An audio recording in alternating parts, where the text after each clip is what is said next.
Pada tahun pertama pemerintahan Belshazzar, Raja Babel, bermimpilah Daniel dan mendapat penglihatan-penglihatan di tempat tidurnya. Lalu dituliskannya mimpi itu, dan inilah garis besarnya. Berkatalah Daniel demikian. Pada malam hari, aku mendapat penglihatan. Tampak keempat angin dari langit mengguncangkan laut besar, dan 4 binatang besar naik dari dalam laut, yang satu berbeda dengan yang lain. Yang pertama, rupanya seperti seekor singa dan mempunyai sayap burung Raja Wali. Aku terus melihatnya sampai sayapnya tercabut dan ia terangkat dari tanah dan ditegakkan pada 2 kaki seperti manusia, dan kepadanya diberikan hati manusia. Dan tampak ada seekor binatang yang lain. Yang kedua, rupanya seperti beruang. Ia berdiri pada sisinya yang sebelah, dan 3 tulang rusuk masih ada di dalam mulutnya, di antara giginya.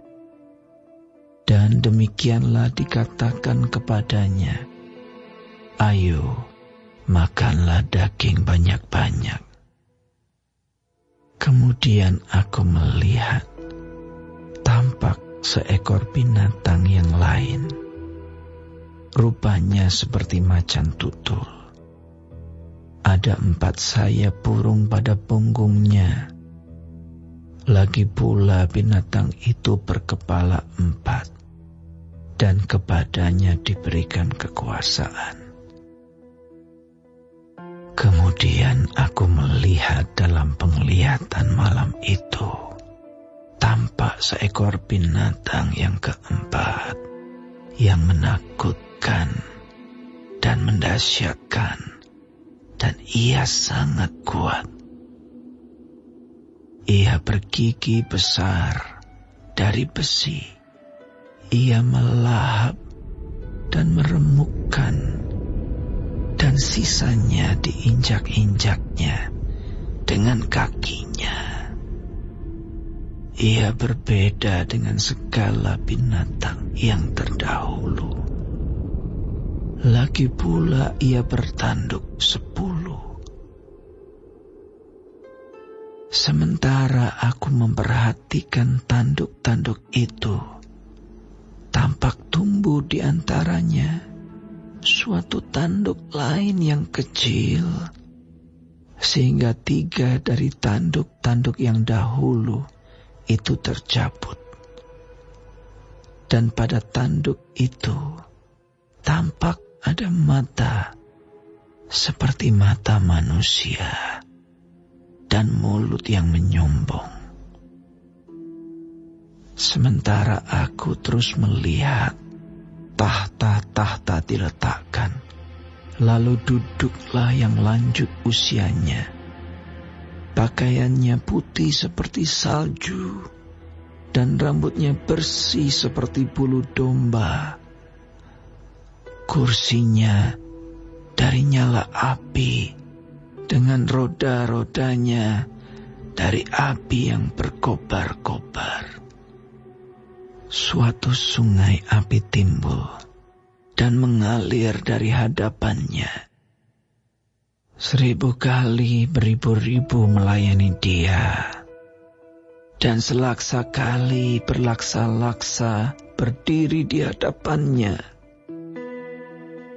Lalu duduklah majelis pengadilan, dan dibukalah kitab-kitab. Aku terus melihatnya karena perkataan sombong yang diucapkan tanduk itu. Aku terus melihatnya sampai binatang itu dibunuh. Tubuhnya dibinasakan dan diserahkan ke dalam api yang membakar. Juga kekuasaan binatang-binatang yang lain dicabut, dan jangka hidup mereka ditentukan sampai pada waktu dan saatnya. Aku terus melihat dalam penglihatan malam itu. Tampak datang dengan awan-awan dari langit, seorang seperti anak manusia. Datanglah ia kepada yang lanjut usianya itu, dan ia dibawa ke hadapannya. Lalu diberikan kepadanya kekuasaan dan kemuliaan dan kekuasaan sebagai raja. Maka orang-orang dari segala bangsa, suku bangsa, dan bahasa mengabdi kepadanya. Kekuasaannya ialah kekuasaan yang kekal, yang tidak akan lenyap, dan kerajaannya ialah kerajaan yang tidak akan musnah. Maka aku, Daniel, terharu karena hal itu, dan penglihatan-penglihatan yang kulihat itu menggelisahkan aku.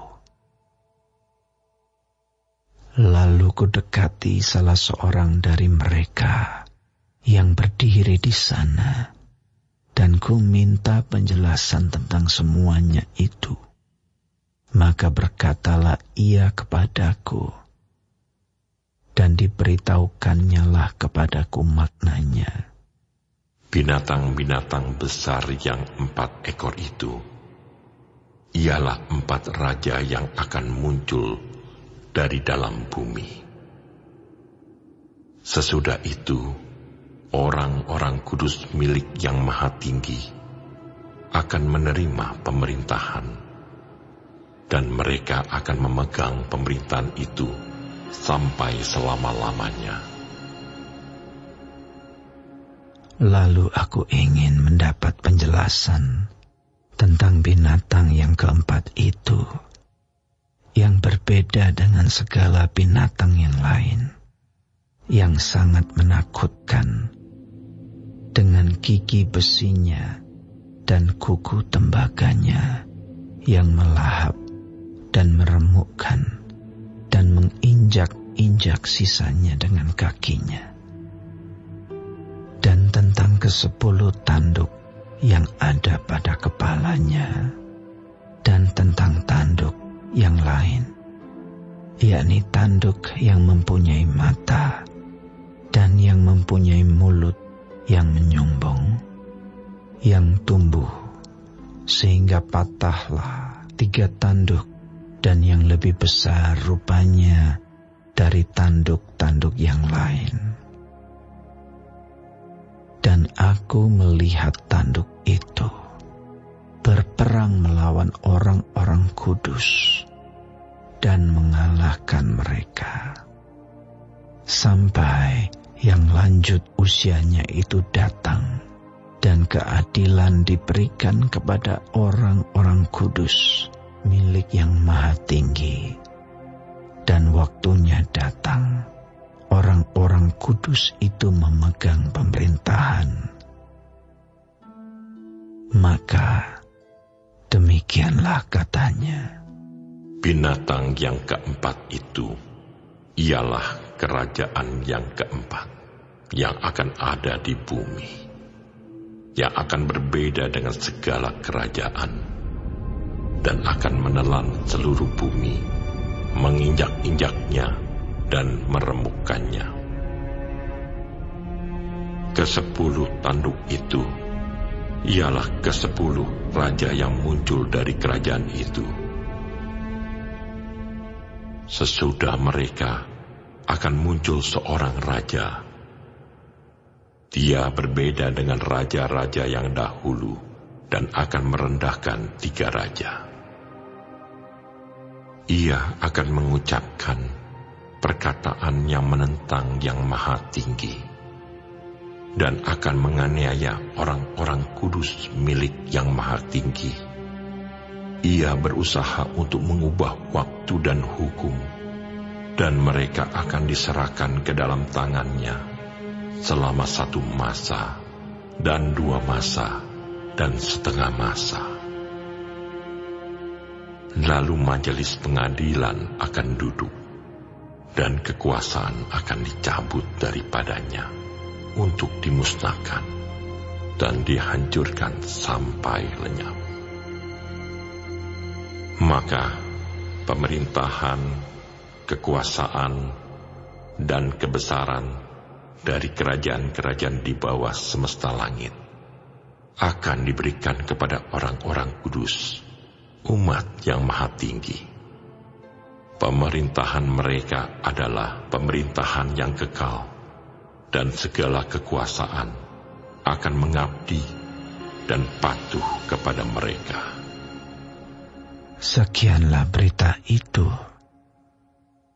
Adapun aku, Daniel, pikiran-pikiranku sangat menggelisahkan aku, sehingga aku menjadi pucat, dan aku menyimpan hal itu dalam ingatanku.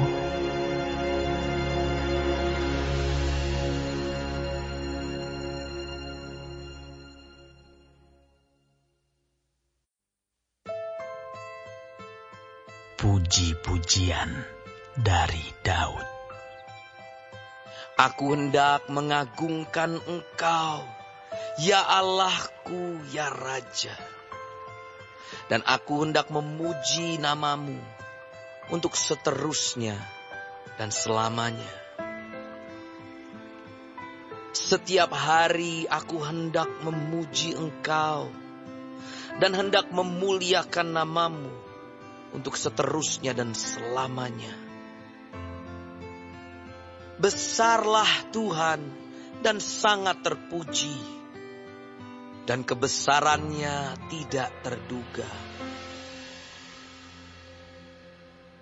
Angkatan demi angkatan akan memegahkan pekerjaan-pekerjaan-Mu dan akan memberitakan keperkasaan-Mu. Semarak kemuliaan-Mu yang agung dan perbuatan-perbuatan-Mu yang ajaib akan kunyanyikan. Kekuatan perbuatan-perbuatan-Mu yang dahsyat akan diumumkan mereka, dan kebesaran-Mu hendak kuceritakan. Peringatan kepada besarnya kebajikan-Mu akan dimasyurkan mereka, dan tentang keadilan-Mu mereka akan bersorak-sorai. Tuhan itu pengasih dan penyayang, panjang sabar dan besar kasih setianya. Tuhan itu baik kepada semua orang dan penuh rahmat terhadap segala yang dijadikannya. Segala yang Kau jadikan itu akan bersyukur kepada-Mu, ya Tuhan. Dan orang-orang yang Kau kasihi akan memuji Engkau. Mereka akan mengumumkan kemuliaan kerajaan-Mu dan akan membicarakan keperkasaan-Mu, untuk memberitahukan keperkasaan-Mu kepada anak-anak manusia dan kemuliaan semarak kerajaan-Mu. Kerajaan-Mu ialah kerajaan segala abad, dan pemerintahan-Mu tetap melalui segala keturunan. Tuhan setia dalam segala perkataannya, dan penuh kasih setia dalam segala perbuatannya. Tuhan itu penopang bagi semua orang yang jatuh, dan penegak bagi semua orang yang tertunduk. Mata sekalian orang menantikan Engkau, dan Engkau pun memberi mereka makanan pada waktunya. Engkau yang membuka tangan-Mu dan yang berkenan mengenyangkan segala yang hidup. Tuhan itu adil dalam segala jalannya dan penuh kasih setia dalam segala perbuatannya. Tuhan dekat pada setiap orang yang berseru kepadanya. Pada setiap orang yang berseru kepadanya dalam kesetiaan. Ia melakukan kehendak orang-orang yang takut akan Dia. Mendengarkan teriak mereka minta tolong dan menyelamatkan mereka. Tuhan menjaga semua orang yang mengasihinya. Tetapi semua orang fasik akan dibinasakannya. Mulutku mengucapkan puji-pujian kepada Tuhan. Dan biarlah segala makhluk memuji namanya yang kudus untuk seterusnya dan selamanya.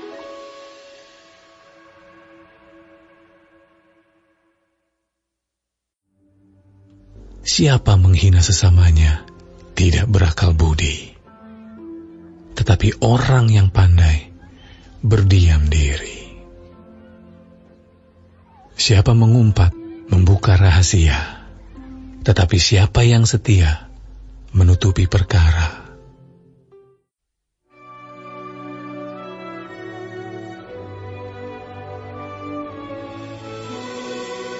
Ketika Yesus melihat orang banyak itu, naiklah ia ke atas bukit, dan setelah ia duduk, datanglah murid-muridnya kepadanya. Maka Yesus pun mulai berbicara dan mengajar mereka. Katanya, "Berbahagialah orang yang miskin di hadapan Allah, karena merekalah yang mempunyai kerajaan surga. Berbahagialah orang yang berduka cita, karena mereka akan dihibur. Berbahagialah orang yang lemah lembut, karena mereka akan memiliki bumi. Dan berbahagialah orang yang lapar dan haus akan kebenaran, karena mereka akan dipuaskan. Berbahagialah orang yang murah hatinya, karena mereka akan beroleh kemurahan. Berbahagialah orang yang suci hatinya, karena mereka akan melihat Allah. Berbahagialah orang yang membawa damai, karena mereka akan disebut anak-anak Allah. Berbahagialah orang yang dianiaya oleh sebab kebenaran, karena merekalah yang mempunyai kerajaan surga. Berbahagialah kamu, jika karena aku kamu dicela dan dianiaya, dan kepadamu difitnahkan segala yang jahat. Bersukacita dan bergembiralah, karena upahmu besar di sorga, sebab demikian juga telah dianiaya nabi-nabi yang sebelum kamu. Kamu adalah garam dunia. Jika garam itu menjadi tawar, dengan apakah ia diasinkan? Tidak ada lagi gunanya, selain dibuang dan diinjak orang. Kamu adalah terang dunia. Kota yang terletak di atas gunung tidak mungkin tersembunyi. Lagi pula orang tidak menyalakan pelita lalu meletakkannya di bawah gantang, melainkan di atas kaki dian, sehingga menerangi semua orang di dalam rumah itu. Demikianlah hendaknya terangmu bercahaya di depan orang, supaya mereka melihat perbuatanmu yang baik dan memuliakan Bapamu yang di sorga. Janganlah kamu menyangka bahwa aku datang untuk meniadakan hukum Taurat atau kitab para nabi. Aku datang bukan untuk meniadakannya, melainkan untuk menggenapinya. Karena aku berkata kepadamu, sesungguhnya selama belum lenyap langit dan bumi ini, satu iota atau satu titik pun tidak akan ditiadakan dari hukum Taurat sebelum semuanya terjadi. Karena itu, siapa yang meniadakan salah satu perintah hukum Taurat, sekalipun yang paling kecil, dan mengajarkannya demikian kepada orang lain, ia akan menduduki tempat yang paling rendah di dalam kerajaan surga. Tetapi siapa yang melakukan dan mengajarkan segala perintah-perintah hukum Taurat, ia akan menduduki tempat yang tinggi di dalam kerajaan sorga. Maka aku berkata kepadamu, jika hidup keagamaanmu tidak lebih benar daripada hidup keagamaan ahli-ahli Taurat dan orang-orang Farisi, sesungguhnya kamu tidak akan masuk ke dalam kerajaan sorga.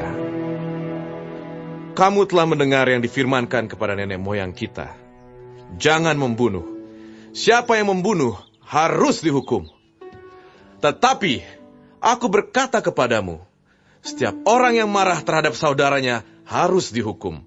Siapa yang berkata kepada saudaranya kafir harus dihadapkan ke mahkamah agama. Dan siapa yang berkata jahil harus diserahkan ke dalam neraka yang menyala-nyala. Sebab itu, jika engkau mempersembahkan persembahanmu di atas mezbah dan engkau teringat akan sesuatu yang ada di dalam hati saudaramu terhadap engkau, tinggalkanlah persembahanmu di depan mezbah itu.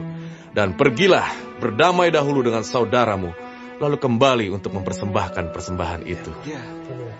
Segeralah berdamai dengan lawanmu, selama engkau bersama-sama dengan dia di tengah jalan, supaya lawanmu itu jangan menyerahkan engkau kepada hakim, dan hakim itu menyerahkan engkau kepada pembantunya, dan engkau dilemparkan ke dalam penjara. Aku berkata kepadamu, sesungguhnya engkau tidak akan keluar dari sana sebelum engkau membayar hutangmu sampai lunas. Kamu telah mendengar firman, jangan berzina. Tetapi aku berkata kepadamu, setiap orang yang memandang perempuan serta menginginkannya, sudah berzina dengan dia di dalam hatinya. Maka, jika matamu yang kanan menyesatkan engkau, cungkilah dan buanglah itu.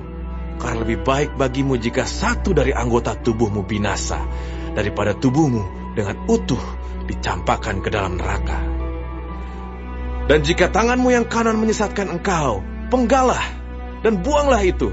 Karena lebih baik bagimu jika satu dari anggota tubuhmu binasa daripada tubuhmu dengan utuh masuk neraka.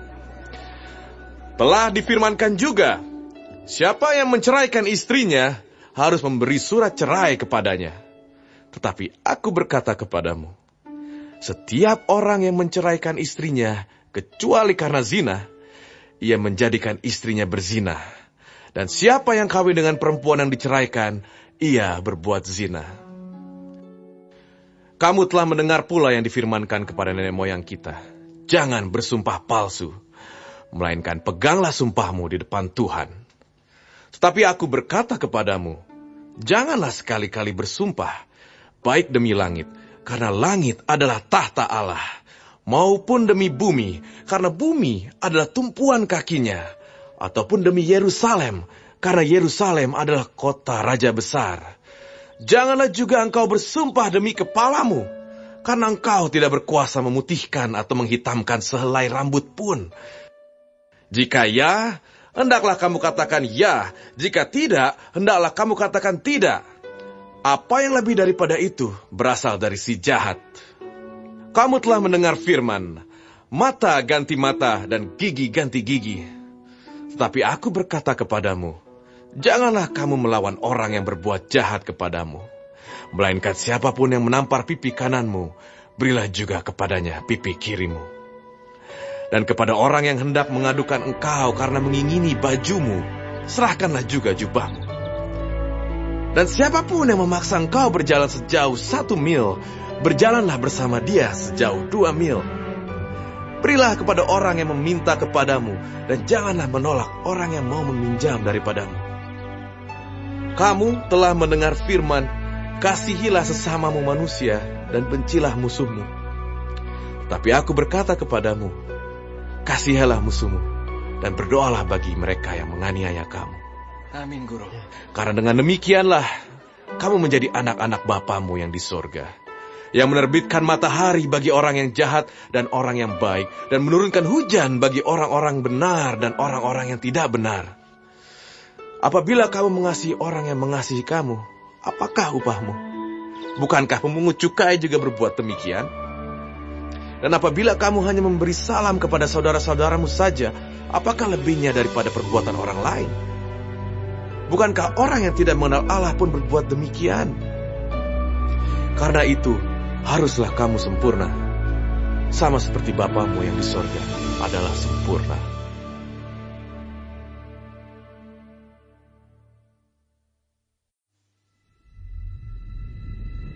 Lalu aku melihat seekor binatang keluar dari dalam laut, bertanduk 10 dan berkepala 7.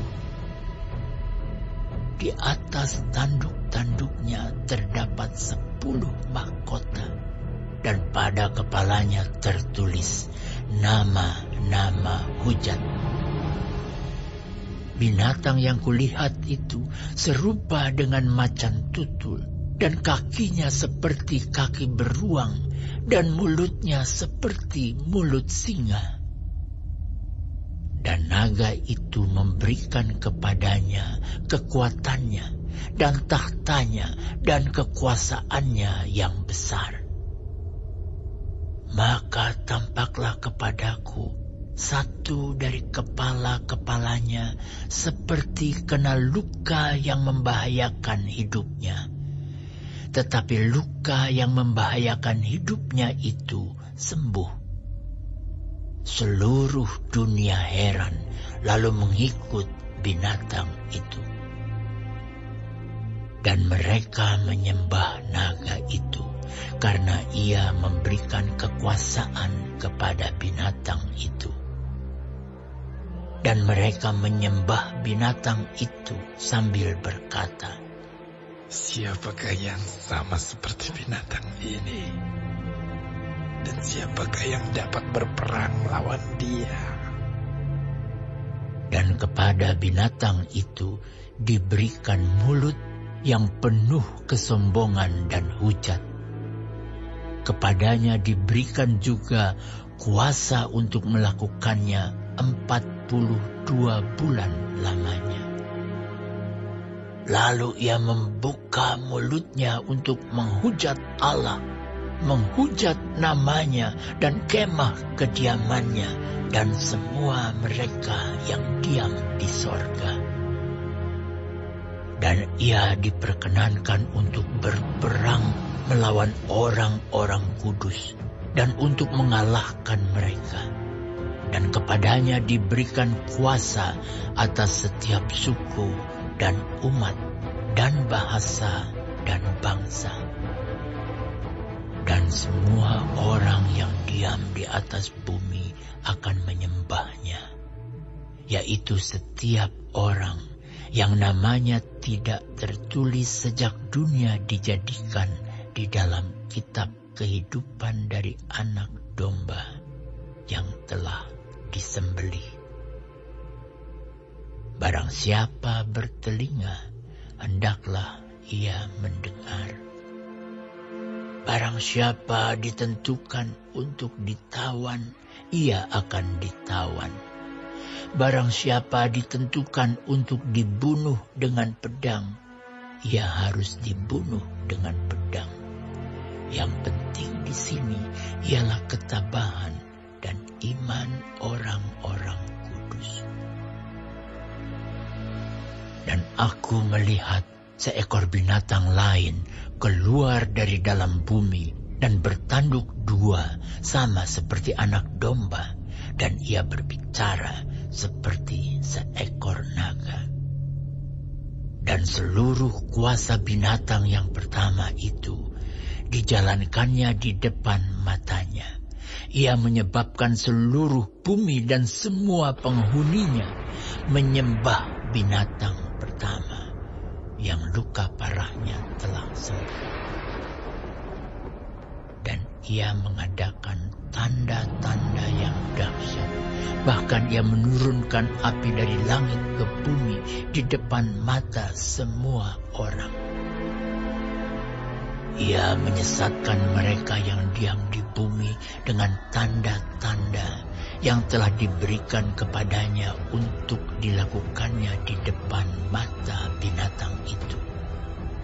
Dan ia menyuruh mereka yang diam di bumi supaya mereka mendirikan patung untuk menghormati binatang yang luka oleh pedang namun yang tetap hidup itu. Dan dan kepadanya diberikan kuasa untuk memberikan nyawa kepada patung binatang itu. Sehingga patung binatang itu berbicara juga dan bertindak begitu rupa, sehingga semua orang yang tidak menyembah patung binatang itu dibunuh. Dan ia menyebabkan sehingga kepada semua orang, kecil atau besar, kaya atau miskin, merdeka atau hamba, diberi tanda pada tangan kanannya atau pada dahinya. Dan tidak seorang pun yang dapat membeli atau menjual selain daripada mereka yang memakai tanda itu, yaitu nama binatang itu atau bilangan namanya. Yang penting di sini ialah hikmat. Barang siapa yang bijaksana, baiklah ia menghitung bilangan binatang itu, karena bilangan itu adalah bilangan seorang manusia, dan bilangannya ialah 666.